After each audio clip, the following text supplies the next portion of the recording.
সংবাদ সবাইকে স্বাগত জানাচ্ছি। আমি ফিরোজ তোহা। শুরুতেই সংবাদ শিরোনাম।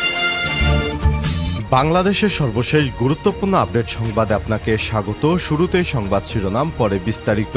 শুরুতেই জানিয়ে দিব, বিএনপির সঙ্গে জামাতের টানাপোড়েন বাড়ছে। প্রায় ২৫ বছর ধরে বিএনপি জামাত একজোটে বাংলাদেশের রাজনৈতিক অঙ্গনে কাজ করছে। হঠাৎ করে শেখ হাসিনা পালিয়ে যাওয়ার পর বিএনপি এবং আলাদা স্বতন্ত্রভাবে তাদের দল গোছানোর কাজ শুরু করেছে। তাদের মধ্যে এবার টানাপোড়েন শুরু হয়েছে। এ বিষয়ে গুরুত্বপূর্ণ সংবাদ থাকবে বন্ধুরা। সম্পূর্ণ সংবাদটি জানতে ভিডিওটি না টেনে দেখতে থাকুন। এরপর জানিয়ে দিব, হবিগঞ্জে দুই পক্ষের সংঘর্ষ, নিহত এক। এদিকে ঢাকা অবরোধের হুমকি দিল সনাতন অধিকার মঞ্চ। হিন্দুদের উপর অত্যাচার এবং নিপীড়ন বন্ধের অভিযোগ করেছেন তারা। গতকাল রাতে তারা মশাল মিছিল করেছেন। তারা জানিয়েছেন, হিন্দুদের উপর অত্যাচার হলে আগামী দু একদিনের মধ্যে তারা ঢাকা অবরোধের হুমকি দিয়েছে। তারা মার্চ টু ঢাকা কর্মসূচির ঘোষণা দিয়েছে। জানিয়ে দিব, সমাজ কল্যাণ মন্ত্রীর আশীর্বাদে মিজানের সম্পদের পাহাড়।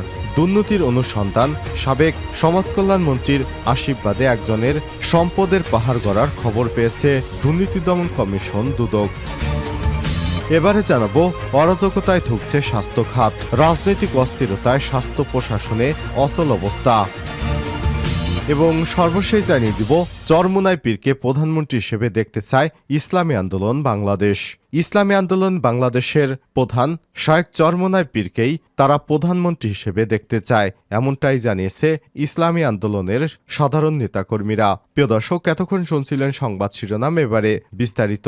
তবে তার আগে বন্ধুরা, অনুরোধ থাকবে সংবাদটিতে একটি লাইক দিন। এই চ্যানেলে আপনি নতুন হয়ে থাকলে আমাদের সংবাদটি দেখতে দেখতে চ্যানেলটি সাবস্ক্রাইব করে রাখুন। কমেন্ট করে আপনার মূল্যবান মতামত জানিয়ে দিন আপনি বিশ্বের কোন দেশ থেকে বা বাংলাদেশের কোন স্থান থেকে আমাদের সংবাদটি দেখছেন এবং শুনছেন।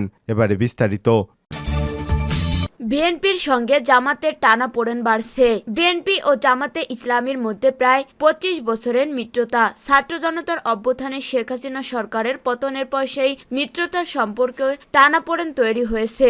দল দুটির নেতারা সম্প্রতি একে অপরকে কটাক্ষ করছেন। রাজনৈতিক বিষয়ে বিপরীতমুখী অবস্থান নিচ্ছেন। বিএনপি অন্তর্বর্তী সরকারকে দ্রুততম সময়ে নির্বাচন দেওয়ার জন্য চাপ দিচ্ছে। বিপরীতে জামাত ডক্টর মোহাম্মদ ইউনূসের নেতৃত্বাধীন সরকারকে চাপ না দেওয়ার কথা বলছে। রাজনৈতিক বিরোধীদের ক্ষমা নিয়েও দল দুটির দৃষ্টিভঙ্গি ভিন্ন। আর অপ্রকাশ্যে চলছে বেসামরিক প্রশাসন, পুলিশ ও বিশ্ববিদ্যালয়গুলোতে নিজস্ব লোকের পদায়ন নিয়ে দ্বন্দ্ব।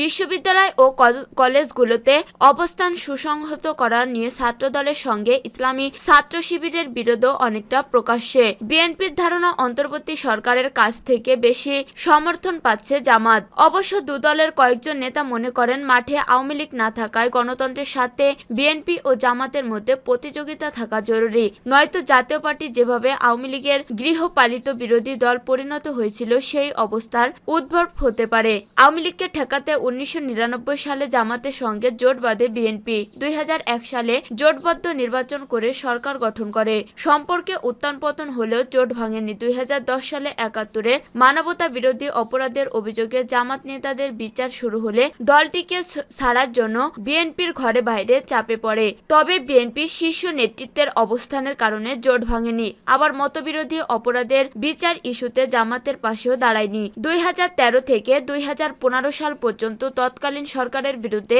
জোটবদ্ধ আন্দোলন করে বিএনপি ও জামাত। ২০১৮ সালের নির্বাচনে নিবন্ধন হারানো জামাতের নেতারা বিএনপির প্রতীকে প্রার্থী হন। রাতে ভোট খ্যাত ওই নির্বাচনের পর দুদলের সম্পর্ক ভাটা পড়ে। ২০২২ সালে দুদল আনুষ্ঠানিকভাবে জোট ভেঙে দিয়ে যুগপৎ আন্দোলনে নামে। তবে ধরপাকড়ে বিএনপির পাশে থাকছে না অভিযোগে যুগপৎ আন্দোলন থেকে সরে যায় বিএনপি। পরের বছরের অক্টোবর ফের যুগপৎ আন্দোলন ফেরে। হবিগঞ্জে দুপক্ষের সংঘর্ষে নিহত এক। হবিগঞ্জে নবীগঞ্জ দুপক্ষের সংঘর্ষে মনামিয়া ৭০ নামে এক বৃদ্ধ নিহত হয়েছেন। এ ঘটনায় আহত হয়েছেন আরো ২০ জন। গুরুতর আহত অবস্থান তাদেরকে হবিগঞ্জ সদর হাসপাতালে ভর্তি করা হয়েছে। পুলিশ ও স্থানীয় সূত্রে জানা যায়, আধিপত্য বিস্তার কেন্দ্র করে দীর্ঘদিন ধরে নবগঞ্জ উপজেলার মোস্তাফিজুর গ্রামের তকমত উল্লার ছেলে সাবেক ইউপি সদস্য সাপু আলমের সঙ্গে মনমিয়ার বিরোধ চলে আসছিল।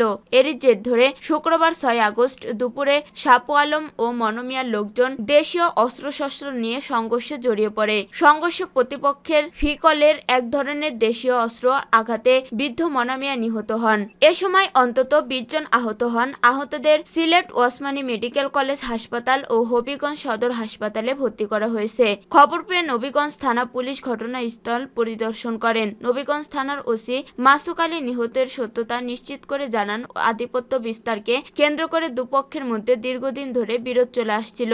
এরই জের ধরেই সংঘর্ষ হয়। পুলিশ হত্যাকাণ্ডে জড়িত ব্যক্তিদের বিরুদ্ধে ব্যবস্থা নিচ্ছে।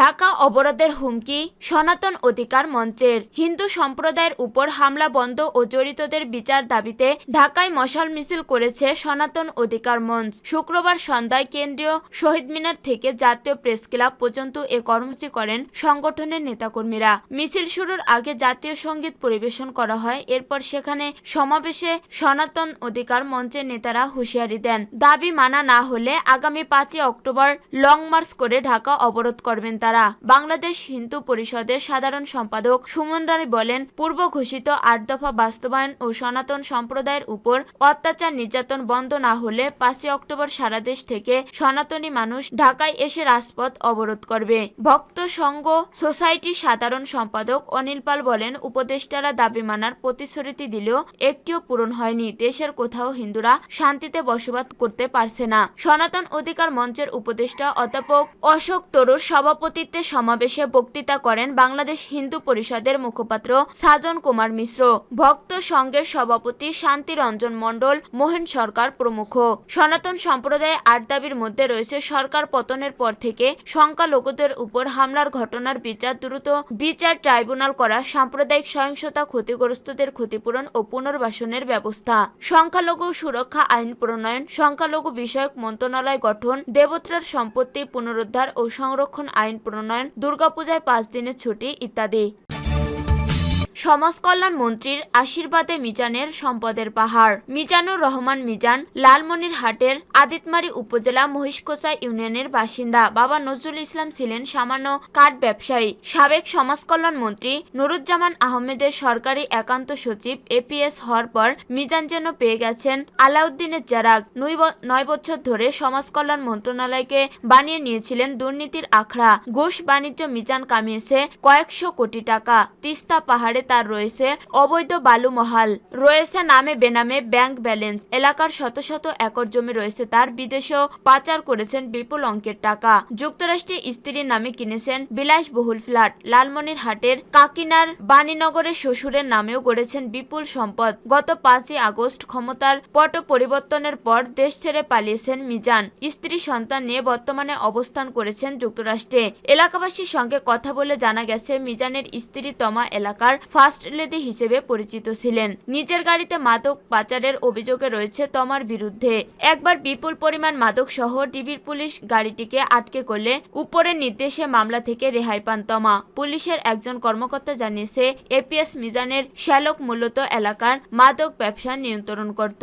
গোয়েন্দা সূত্রে জানা গেছে, এপিএস মিজানের ক্যাশিয়ার হিসেবে পরিচিত রেল কর্মচারী জাকির হোসেন সোনা চালানের সঙ্গে জড়িত ছিলেন মিজান। এই কাজে তার প্রধান সহযোগী ছিলেন স্থানীয় একজন কলেজের শিক্ষক। মিজান প্রশ্নপত্র ফাঁসের সঙ্গে জড়িত ছিলেন। অভিযোগ রয়েছে, মিজান অনামিকা ট্রেডার্স নামের মহিষকোচা তিস্তা বাঁধ নির্মাণে 10 কোটি টাকার কাজের দরপত্র জোর করে নিয়ে নেয়। পরে নিম্নমানের কাজ করায় 6 মাসের মধ্যে লন্ডভন্ড হয়ে যায়। মহিষকোচায় পানি উন্নয়ন বোর্ডের 18টি গ্রুপের 44 কোটি টাকার কাজ সব কন্ট্রাক্ট বাগিয়ে নেন মিজান, কিন্তু কাজ করেননি নিম্নমানের। স্থানীয় সূত্রে জানা গেছে, মিজান সমাজ কল্যাণ মন্ত্রী এপিএস থাকার সময়ে আদিতমারির মহিষকোচা কচুমুড়া এলাকায় 20 বিঘা, বারঘড়িয়া বালুঘাটে 25 বিঘা, গবদন চরে 50 বিঘা জমি কেনেন। মহিষকোচা বাজারে রয়েছে তার কোটি টাকার উপরের জমি। তিস্তাপাড়ে অবৈধ বালু মহল থেকে দিনে তার আয় হতো কয়েক লাখ টাকা। নামে বেনামে মিজান আদিতমারি, পলাশীর বনচৌকি, দোয়াল সহ বিভিন্ন স্থানে আরো 150 বিঘা জমি ক্রয় করেছেন।